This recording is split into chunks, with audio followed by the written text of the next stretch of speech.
राम राम सभी भाई को। भाई अभी हम लोग हैं भोसरी के MIDC एरिया में और हम लोग अभी जा रहे हैं छत्रपति संभाजी महाराज का जो स्मारक बना हुआ है ना, वहाँ पे आज है तारीख 14 में। जो रास्ता चलते हुए दिखाते हैं तुमको कैसा है वहाँ पे सजावट, और शाम के समय जाने का टाइम नहीं मिलेगा हमको, लेकिन वहाँ पे सजावट बहुत खास है, एकदम बेस्ट। रात में लाइट शो वगैरह भी है, देखते हैं अगर टाइम मिलेगा।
छत्रपति संभाजी महाराज के बारे में कुछ जानकारियाँ आगे मैं आपको बताना चाहूँगा।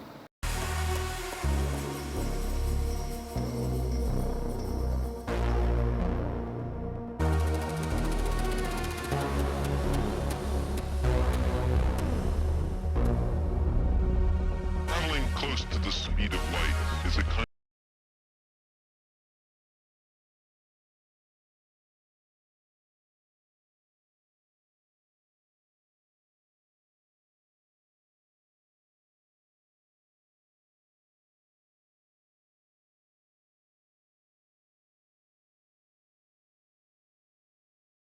धर्मवीर छत्रपति संभाजी महाराज मराठा साम्राज्य के दूसरे छत्रपति और महान योद्धा छत्रपति शिवाजी महाराज के ज्येष्ठ पुत्र थे।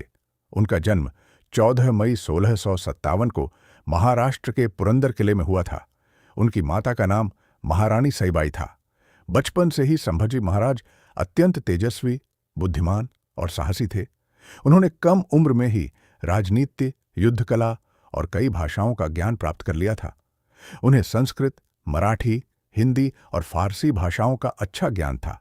वे केवल एक योद्धा ही नहीं बल्कि विद्वान लेखक भी थे। उन्होंने संस्कृत ग्रंथ बुद्धभूषण की रचना की थी। छत्रपति बनने के बाद 1681 में छत्रपति शिवाजी महाराज के निधन के बाद संभाजी महाराज मराठा साम्राज्य के छत्रपति बने।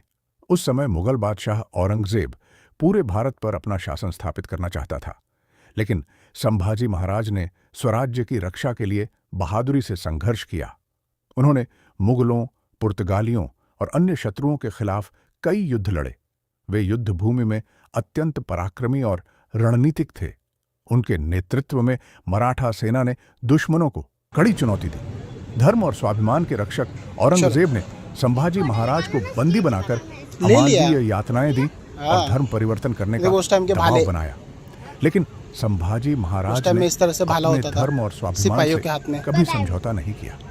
उन्होंने अंतिम सांस तक हिंदवी स्वराज्य और धर्म की रक्षा की। 11 मार्च 1689 को उन्होंने अपने प्राणों का बलिदान दिया। इसी कारण उन्हें धर्मवीर कहा जाता है। क्या है? उनका बलिदान भारतीय इतिहास में अमर है। कितने विविध प्रकार फरसा कुल्हाड़ी इधर